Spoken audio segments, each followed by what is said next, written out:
So the story that I'm going to share with you today is about a girl and her beloved tree and the difficulties they face together. But it's also a story about a whole community and their challenges and their celebrations as well. So long ago in India, there was a girl called Amrita, and she loved the trees. And she lived in a village on the edge of a desert. But luckily for the people in the village, between the village and the desert, there was a forest. Now, every morning, Amrita would run down to the forest and she would find her favourite tree and gaze up at the top and wonder how tall it was and if it had grown any taller since yesterday. And often she would sit at the bottom of their tree reading her book with the huge branches sheltering her from the baking sun, and she would listen to the leaves rustling in the breeze. And sometimes Amrita would climb right up to the top of the tree. What do you think she could see from the top of the tree? Maybe in the desert she could see some camels. Maybe if she looked the other way towards the village, she could see marketplaces. What else do you think? Well, this forest wasn't always quite as peaceful as the day that I've just described, because there was once when Amrita went to the forest, and as she was walking towards her favourite tree, the wind started to pick up and get louder and louder, and the sand started to all move around her feet and swirling around, going into her clothes and her face. So Amrita felt really scared, so she ran back as fast as she could to the village. But when she got to the village, she looked around, and the well was safe, the buildings were safe, and the people were safe. And that was so important. What was so important about the forest was that it protected the village from the sandstorms from the desert. Now, another day, a few weeks later, Amrita was in the village, and she saw a group of men carrying axes. Now, why do you think people would be carrying axes near a forest? Amrita was worried. She got a bit closer to find out what they were saying, and she heard the chief axeman saying, "The Maharaja needs all these trees to build his fortress. Cut them down." Wow. Amrita was horrified. She ran into the forest and hid to keep an eye on them. But as she watched, two of the axemen approached her favourite tree. Well, she ran out and raced towards her tree. She wrapped her arms around it and she said, No, you can't do this." But the axemen just laughed.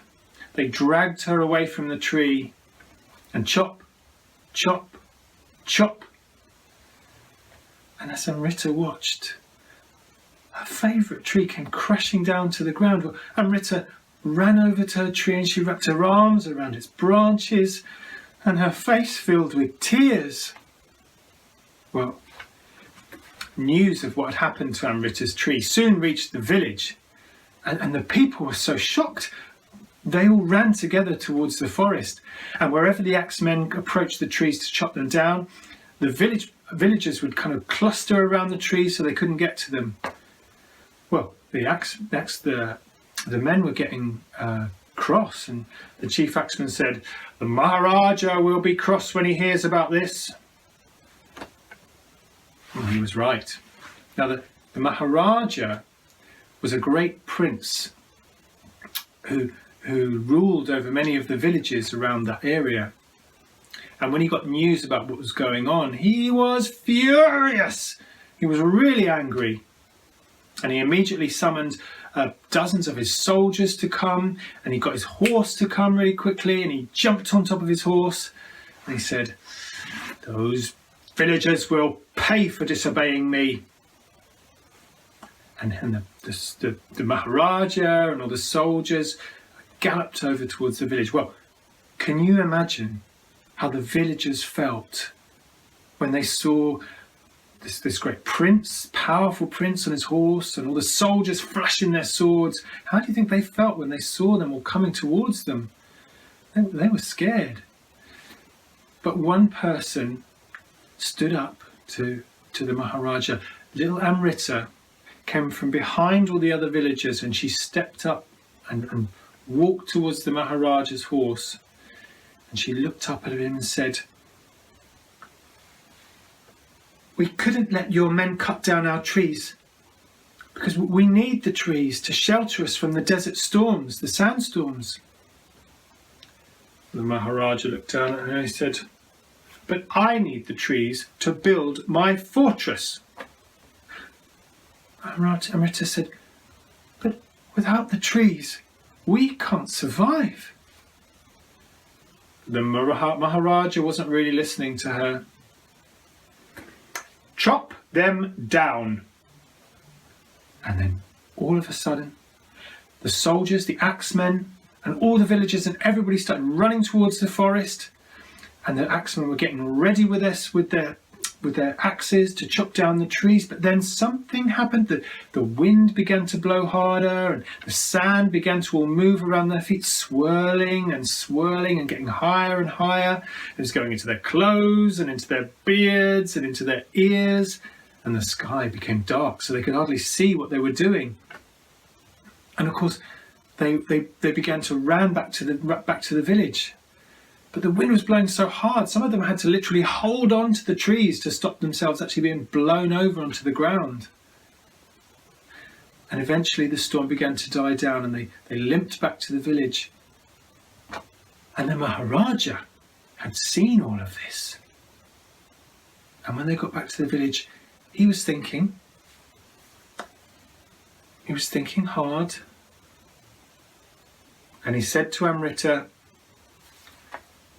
"You have shown great courage and wisdom to protect your forest. I promise that as long as this village is here, no one will ever cut down your trees." And with that, the Maharaja and the soldiers and the axemen all turned around and went back to his palace. Well, the people were so happy. They threw their arms up in the air, and they danced and they hugged each other. But then they remembered Amrita's tree. And so they gathered together lots of ribbons and pearls and flowers, and they walked in a long line back to the forest.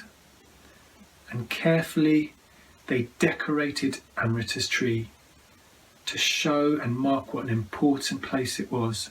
And from that day onwards, the place where Amrita's tree had stood became somewhere that people would go to remember and to celebrate, and also to sometimes just sit quietly and think. Now, of course, Amrita was a brave girl, and she had lots more adventures in her life. But for today, that's the end of that story. So we can see how in that story, the whole community, all of those people, had to face a really big threat to their lives and to their existence in the village. But they worked together to protect their forest and protect their lives in the village.